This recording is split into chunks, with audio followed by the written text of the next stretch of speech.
the risk for tornadoes, and then of course a tornado would produce much more wind. All right, James, thank you very much. We'll continue to monitor all the hot spots, all our web cameras that are positioned all across the Palm Beaches and Treasure Coast and further south down to Miami-Dade County. Last night, it was like that all night. I mean, it was literally, you know, minute by minute, we were watching these tornado watches and warnings pop up. And as a result of that, those high winds, you know, there have been a lot of power outages already reported throughout our viewing area. Ashley Hinson with more on all those across our area. Ashley. Yeah, guys, we're going to take you to FPL right now and their power tracker. Want to take you in here to our 5 viewing areas. This is Palm Beach County, and it looks like about 22,000 customers are without power at this point. It seems like the numbers continue to grow by the hour. And then we're here in Martin County, about 280 customers are without power. And then let's go over here to Okeechobee, 80 customers there without power, so a lot less, thankfully, over there. Here in St. Lucie County, about 120 customers without power. And then we go up here to Indian River County, 630 customers without power at this point. Want to take you over here to Vero Beach. Don't want to leave them out, the Vero Beach utilities. Oh, we have about, let's see, right in this area here, 41 customers affected. So not so bad. Of course, they are working to get all of that power restored. And then want to take you to Lake Worth utilities. This area here in Lake Worth Road and South Military Trail. It looks like we have about 18 customers without power there. So again, these numbers continue to rise as, I guess it's morning now, so as the morning goes on, guys. And the good thing is, thank you, Ashley. The good thing is all the utility companies, Lake Worth Utilities, FPL, they've really done a lot of grid work after Francis and Jean, you know, 10 years ago. Now, 12 years ago now, how long, right? Right about that. They've been able to do so much to their infrastructure, and they're assuring us, and we saw some of that with Matthew, a much quicker turnaround in terms of restoring that power. They also have, we heard from Brian Garner, who is a former News Channel 5 employee here, now works with FP&L, and he was speaking with Michael and Kelly on a live chat just a short time ago, saying that they've really brought in a lot of resources back up already on the ground. They'll be out there ready to restore the power quickly, hopefully. And all the smart technology they have at their fingertips right now helping to restore power. Having said that, with all the power outages climbing by the hour here, it's a good point to mention, if you lose power at home, you can still hear us. We are on Facebook, YouTube, WPTV.com, and our WPTV mobile app as well. We are streaming on ESPN 106.3. A lot of resources out there for you to continue to use us. This is going to become vital as we get through the morning hours and into into today on Sunday. Because of the height of the storm, as James indicated, the winds are going to get higher. More and more power outages. We're going to see that increase throughout the morning hours and, of course, into the daylight hours. I didn't even know what day it was. I'm trying to keep everything together. The schedule, these shifts move over, and it's not tomorrow, it's today. I'm losing track of our storm days here, and I'm sure our storm team is too, and many of you at home, I'm sure you're losing track of the days as well. We're looking forward to putting Irma in our rearview mirror here, but unfortunately we have another solid 24 to ride this thing out. We do. We're going to take a quick break. Back with more in a moment.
Welcome back once again.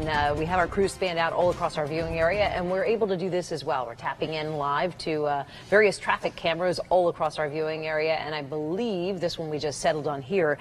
This is a live feed from traffic cameras at Donald Ross Road and alternate A1A. This, of course, right along the Palm Beach Gardens Jupiter line there, just dipping into the Jupiter area. This is a place that has seen some action tonight for sure. Megan McRoberts was just there. Was a lot of action, trees down, and it'll only get worse throughout the evening. And for more on this and what's happening outside, let's turn things over to Steve Weigel, who's monitoring all the conditions as they deteriorate. Steve. Yeah, as expected, more rain bands, feeder bands coming in from the south. The hurricane just slowly moving in toward Key West overnight with a landfall possible there, very close to there around 8, 9 in the morning.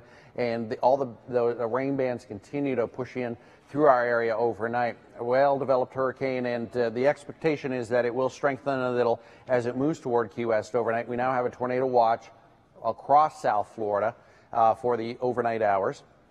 In fact, it goes till noon on Sunday, and we've had several tornado warnings. We have some reports of damage, too, in spots, and at the same time as the tornado warning. So I'm not sure if they were actually tornadoes on the ground or if it was straight-line wind damage, but definitely each one of these has the potential to fire up some severe weather as it comes in off the coastline. Our heaviest rain band, feeder band, is right here. So from Okeechobee all the way into Port St. Lucie and, racing back toward the northwest. We have another one that'll come in around Boca and Delray in the next hour. Each one of these little cells here has the potential of firing up a tornado warning or two.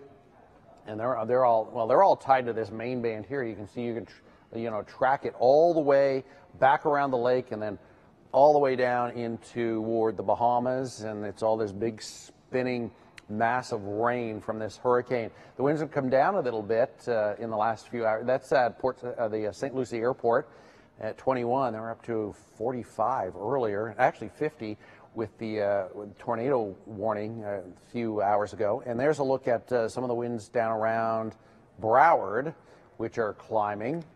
They're 50 to 55 mile an hour winds in Miami-Dade, and we're in the 40 range around Broward, and then we're ranging from about 30 to 40 in Palm Beach County. And now more rain coming in across Palm Beach County. Really not just kind of moderate and heavy rain. This is the real heavy stuff right along through the Fort Lauderdale Airport, back around 595, and coming in very quickly toward Pompano Deerfield and then eventually Boca. And there's a look a little farther south as we get into the Miami area, where again it's just kind of off and on persistent rain and the stronger winds, and our strongest band cutting across Port St. Lucie now and offshore. So it's tapping into some of that moisture and working it in along the coastline overnight. Current track, Category 3. Landfall, as I said, around the lower Keys as a 3 in the morning. And then moving up the coastline, the track at 11 o'clock, very similar to the one we saw at 5 o'clock, paralleling the coast, maybe a little slight shift to the west once again, and then all the way up in toward North Florida after that, very quickly. So our weather conditions, the winds will pick up during the day Sunday, and they start to improve Sunday night late. And then by Monday afternoon, this storm is so far north that it's not really any kind of concern for us at all. And the model tracks are really close to the official forecast track. So there's high confidence that it keeps this track as we head in through Saturday or Sunday afternoon and evening. Tornado watch, as I said, for the entire viewing area until noon, and that probably will be extended into at least 6 o'clock in the evening, with the threat, that tornado threat, lingering on Sunday for even late in the day. Flood watch, we've had some heavy rain working through and more possible, and a storm surge, serious situation on the west coast of Florida with a lot of storm surge expected around Fort Myers and Naples, and then eventually up into Tampa late tomorrow night. The tropical storm force winds continue to develop. I think the peak weather for us as far as the wind will be tomorrow, or I keep saying tomorrow, later today and in through the night. So there's 10:30 on Sunday with the strongest winds beginning to pull away, and then a big improvement, as I said, by Monday. And very high chances of tropical storm force winds developing here. We've already seen quite a bit of that already. But the hurricane force wind field stays on the west coast, and we have small numbers for the chance for 74-mile-an-hour winds or stronger here on Sunday.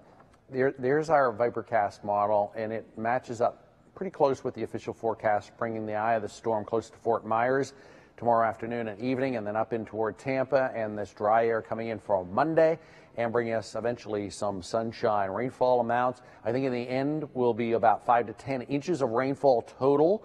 We've had several inches of rain so far in quite a few spots. It's really weird because as the bands come in, they seem to concentrate in just 2 or 3 areas. Vero and Fort Pierce have had almost nonstop rain. We've had some pretty good rain actually around Port St. Lucie, and then Jupiter and also down around Boca has just been this. It's let up off and on, but it's been pretty steady rain since the early evening hours. So the weather conditions continue to pick up, the winds continue to pick up, feeder band rains continue, and stronger wind gusts developing overnight as we get into some of what Miami is experiencing right now. There's sustained winds are around 50 miles an hour. We'll see some of that develop around dawn and then slowly build during the afternoon. I do not expect that we'll see a lot of damaging winds here unless we get isolated tornadoes firing up, but this is more of a power outage situation for us and some very heavy rain. And the real threat for any kind of stronger winds would be around Lake Okeechobee and not so much at the coastline. And obviously the west coast of Florida, they are looking at a serious weather situation, which looked like we were going to be dealing with just a day ago. And you think by late tomorrow evening, it's kind of settling down our way? Late in the evening, you would say? You mean tomorrow evening or this evening? Correct. Today, meaning. Excuse me. Sunday, yes. Yes. Yeah. Correct. Yeah, late tonight. Yeah, that wind field graphic that I showed you, I'll go back a few frames here, shows that our peak winds will be, and this is actually the official forecast from the Hurricane Center. This is their wind field graphic, so this comes directly from the Hurricane Center, and it has those tropical storm force winds in yellow. So that's 39 miles an hour stronger across the whole area by dawn. And this area right here are winds around 60 miles an hour, and they work in along the coastline and back around the lake through the afternoon. There's 10:30 tomorrow night. I think our winds, it's tough to talk about the entire viewing area, but most of our winds will peak around 7 to 9 p.m. And then as that all pulls away, we see dramatic improvement around midnight tomorrow. And Monday morning looks much, much better.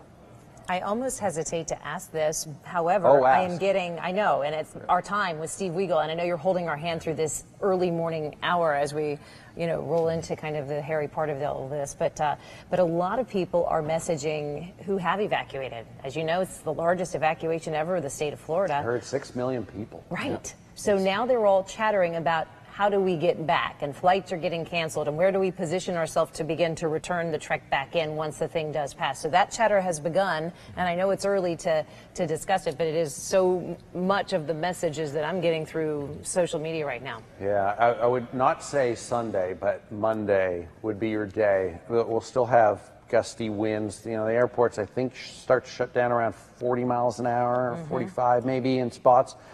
Tropical storm force winds, and those a lot of the bridges, and they lock down some of the bridges around 40 miles an hour. And 40 mile an hour is kind of that criteria where things start to change as far as planning, and those winds should be gone by Monday at noon. The weather really, really improves on Monday, and it's more of this just kind of persistent blustery wind from the west, and it's turning sunny on Monday too, which will be a nice change. Steve, you may have covered this in the previous hours, but I want to go back to it just to address it. 4.5 million people live in the Tampa Bay area. They're going to see significant winds, and the forecast track right now, 3 or 4 headed right into Tampa. Is that it? Yeah, I think the latest official forecast has a Category 3. And remember that the forecast, I always tell people when I give hurricane talks, be thinking that's the most likely scenario to see a Category 3, but the intensity forecasts are very difficult, and you could see a 2 or you could see a 4. No one imagined that we'd see a 185 mile an hour Category 5 hurricane just a few days ago, and that happened. The computer models just don't do a very good job at all at forecasting intensities. So this is this forecast is a 3 as it moves across the Keys, and it's still a 3 as it gets close to Fort Myers tomorrow afternoon, and then as it heads in toward Tampa, it's still a 3 there tomorrow night, and eventually it's still a 3 actually as it makes that landfall up around the Panhandle. It'll just skirt the coastline of the west coast of Florida all day tomorrow. Wow. And it could be, I mean, potentially it could be a 4. It's not Right. out of the realm of possibilities, but most likely it's a 3. And it's going to be interesting to see what happens over there because, one, they haven't had a lot of notice. Right. And they haven't really dealt with that. A lot of that area hasn't really dealt with a significant hurricane in a while, other than Charlie. And Charlie was really just kind of a concentrate. A lot. A lot of meteorologists kind of compare Charlie to a big tornado because it had this very small damage path at a Category 4. So a lot of the people outside that 15, 20-mile damage path that Charlie created didn't really experience much with the hurricane. This one's going to have an impact across the entire West Coast. Well, we had the interview earlier. I think actually, Shannon, you were interviewing a guy on a sailboat around Fort Myers who was well inland, and he thought he would be protected from storm surge. He was ignoring the 140-mile-an-hour wind that was forecast for the same area tomorrow or later today. So Right. I don't think there's the same experience level over there that there is here. Yeah, which could prove to be deadly, unfortunately. Steve, some vital information. Thank you very much. We'll talk to you momentarily. Want to take a look outside right now of our studios here in downtown West Palm Beach, where the situation has been tap and go. It's been somewhat active. The Palm Beach County government building. Again, we've been monitoring the conditions here from our newsroom. We've had a few live shots. James was outside earlier tonight, and the squalls were coming through. It's picked up a lot. You can hear the intensity of the wind getting stronger and stronger. Nonetheless, this will be a persistent problem overnight, and as we get into the morning hours, it will only grow worse as we get to tomorrow. Steve indicating tomorrow evening. I keep saying tomorrow. My apologies. Sunday evening. It's hard when you around. make this transition from evening work, evening anchor duty into the early morning hour to make that switch. It's hard enough to. It is.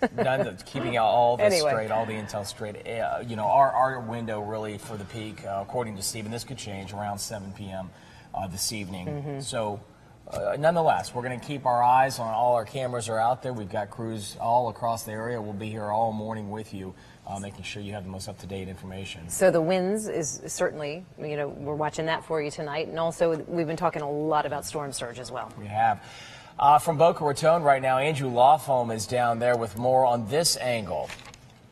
We're in Boca Raton, right along the intercoastal here. The rain has slowed down, at least for now, but the wind here, you can see with our flashlight, you can see those palm fronds still swaying in the wind right there. And we're along the intercoastal because we want to show you what the storm surge is looking like right now. And things are actually looking relaxed in the intercoastal, at least for now. The ocean, I'm sure it's a different story, but this is one of the worries is the storm surge here. We can look as far as our flashlight will take us, and things are relatively relaxed out here. You can see some pond fronds here laying in the water here. But out here in Boca Raton, you can see the rain beginning to pick back up a little bit. Just experienced one of those feeder bands, and we're keeping an eye on things out here for you.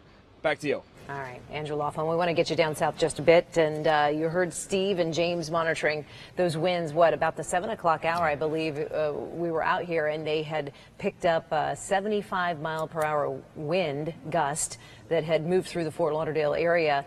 As you can see, it's tapered off naturally, and that's what we're going to be experiencing as we ride this out, and we get these feeder bands moving through the early morning hours. Earlier this morning, yesterday, we talked to Stephanie Susskind. She moved over from our location here to Fort Myers.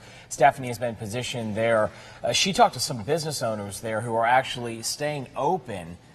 We want to hear more about this and what's about to unfold.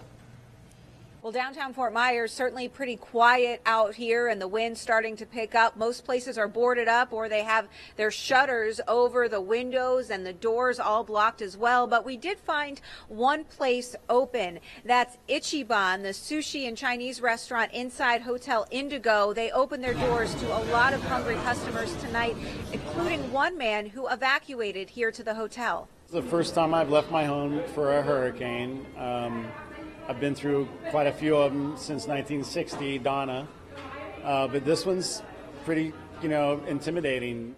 Now, the restaurant says they were glad they could feed so many people in the community Saturday night, but their doors will be closed on Sunday.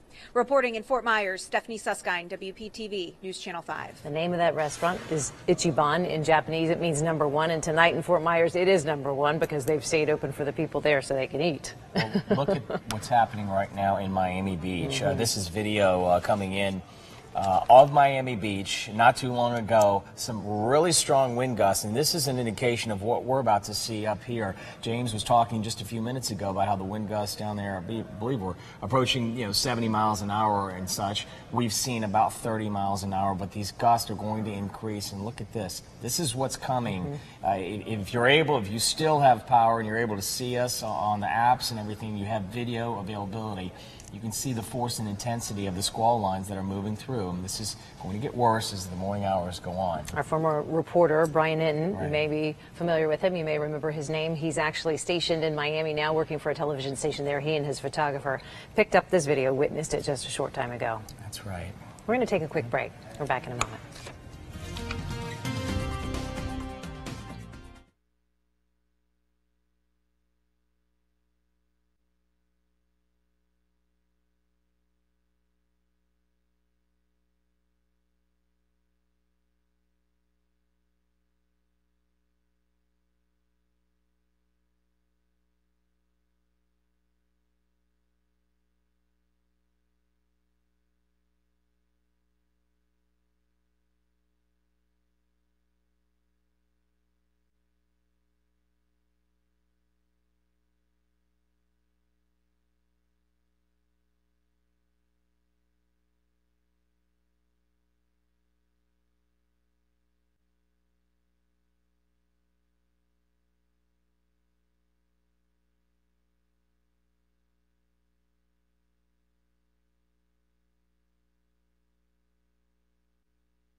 Well, thousands of local residents are really taking advantage of all the shelters in Palm Beach County. 17,000 people are currently in shelters as we speak on the Treasure Coast. The volume, the numbers are growing even more. That's the reason John Shaman is explaining this morning how shelter volunteers really help during these really stressful days and nights. The sound of the approaching storm, muted by the twinkling of the ivories. Well, I'm not a professional. Well, I'm an artist. Roy McClendon Jr.'s wife works at Oslo Middle School, for now a shelter in Indian River County. So he's been doing a little bit of everything. Unloading cars, bringing them into the rooms, and doing every little bit of thing I can for the situation. But it's at the piano where he's having the biggest impact. Music calms people down. Sadie the service dog is who calms Pat Peterson down. Track your pack. Set a curfew or two. Make dinner time device free. their own Ritz-Carlton. A smarter way to Wi-Fi is awesome. Introducing Xfinity XFi. Speed, coverage, and control. Xfinity, the future of awesome. To help. John Cunningham looked around to see what he had and dropped off what he could offer. Why not? I mean, if people need it, why not help them? You know, I mean, there's plenty of it to go around. Man, I might just chill tonight. Maybe he meant a sense of community and friendship. Puppy monkey baby. Puppy monkey baby. And good feelings during these stressful nights. Puppy monkey In baby. Indian River County, John Shainman, WPTV, Puppy. News Channel 5. Monkey baby. They sound good, don't they? We need a little of that stress relief around here. Storm Team 5 could use a little. We would enjoy that. Puppy monkey baby. Puppy monkey baby. All right. Well, several Florida universities, they're already making plans for next week. You have to, right? Because there's a lot of people you have to maneuver, and there's a lot of people coming and going. The University of Florida, the University of Central Florida, and the University of South Florida have announced, they did yesterday actually, that their campuses will be closed through at least Tuesday of next week. The schools are telling students and their faculty to keep tabs through social media, and they'll let you know when the schools will officially be reopening. That's right. You know, we talked about just a few minutes ago, and it might be premature to look at it right now because, you know, we have to get through the storm, but the amount of people that evacuated, 6.3 million people evacuated the state. All those people are going to come back, and once the storm makes its way through and getting everybody back, that's going to be another huge story that we're going to be covering and monitoring and looking at. So everybody's already asking, how do I position myself after the storm so I can get back in and get to my property? Understandably, but at first we got to go through it. Right. Businesses, universities, the story we just mentioned, they're all taking a note of that and realizing next week and the impact of what's to come here. All right, we want to take you down south. We just mentioned Brian Anton. We showed you some video of some of the violent weather that's beginning to move through Miami right now. Chris Fisher, actually, from NBC6, has more on the flooding problems there that we're seeing. Here's what he filed earlier. We're here in northwest Miami-Dade on northwest 192nd Street, and as you can see behind me, the floodwaters are already pretty substantial, and we haven't even seen the height of the rate, according to our chief meteorologist, John Morales, as we start to get these bands from Hurricane Irma earlier in the evening. And as we move toward Sunday, we're going to see substantially more rain. And for these homeowners in the neighborhoods that line this area, it's not a good thing because the water has already gone underneath their fences and is coming much closer to their homes. And just to give you a for instance of the type of floodwaters that we're seeing, I'm going to try to utilize the light from our TV truck here. But I got my tape measure here. I'm going to walk over and just show you the deepest part, which is obviously right around the sidewalk and where it meets the road. We already saw one car abandoned, stalled out. It's a nice BMW too, and that's a shame, but that's going to be some serious engine work for him or her. And just to show you, we got 7 inches. I don't know if we can see that on my phone, but 7 inches of water already. And as we get closer to over here, besides seeing my shadow, you can also see where the water is starting to get through underneath the fence line. For homeowners, that's not a good thing. That's part of their flood insurance. You got to hope that they have it at this point. But we are anticipating seeing more rain this evening as this storm comes a lot closer to Florida and starts to get toward Key West. South Florida may have caught a big break with Hurricane Irma trending off toward the west coast. These homeowners are hoping to catch one more break tonight and to see a little less rain. This story is going to be coming up on NBC6, and we're going to have much more on this. And be sure to check in with our NBC6 News and Weather app. That way you can stay right on top of the storm. That was Chris Fisher. He filed that report with us late last evening. Taking a look right now, Fort Myers, the area, in and around the area. Fort Myers in the line of fire right now after the path right now from Key West all the way right up through Fort Myers, of course, Sarasota, and then through Tampa. As Steve indicated earlier and James indicated. James, you're here with us. Let's bring you in here. The calm before the storm. Exactly. That's really what we're seeing now. Some activity there on the map. But what's it looking like right now in Fort Myers? It's starting to pick up. You can see here. We have that? Yeah, so you can see just not too long ago, wind only 17 miles an hour, and just like that, they had some a little bit of squall move through 29 miles per hour, so they're going to get that gradual increase too. And then as the storm gets towards the Key West tomorrow morning around 8 o'clock, it should be right on top of Key West. Their weather will go downhill too. As it gets closer, they'll get more and more feeder bands also, and their wind will go up dramatically as it's just going to pass just either right next to them or just offshore. and Sanibel and Captiva, of course, big vacation area for everybody. We all go there all the time, and a beautiful place, but it will be on the right side of that eye wall. So the best we can hope for is that maybe it scooches a little bit farther off and they don't get the full brunt of the eye wall. But everything's real shallow over there and very, very prone to storm surge. So it's a whole different deal. When it was coming here, sure, we would have had a storm surge, but we don't get like they get with storm surge, with it being shallow. The concave coastline also helps really funnel the water up a lot higher. And then, of course, the river's going up into Fort Myers, too. It's going to push everything back up in there. So it's... It will just be inundated. I mean, the whole downtown area, correct? Yeah, because look at the way Tampa Bay is shaped here, and we're going to have, the storm is going to be around here or so, and you're going to have all that wind is going to be pushing up like this. We have the counterclockwise flow around the low, so it's going to be pushing up in here. Right. And it's also going to be pushing up in here, too. Over toward Clearwater. Yeah, and then after it passes, most of us would think, hey, we're okay after it passes. Well, then they get the hard, straight onshore wind here, straight from the Gulf, which that will probably cause a storm surge in here. So they're going to have it up in here at first, up in here, and then down here as it pushes us straight westward after the storm passes. It's going to be a long, long Sunday. Our Storm Team 5 is watching it every step of the way. We will continue to monitor all these hot spots as these feeder bands roll through our area as well. John and Rox are on deck right now, taking you through the early morning hours. We'll take a quick break. We'll see you after the break.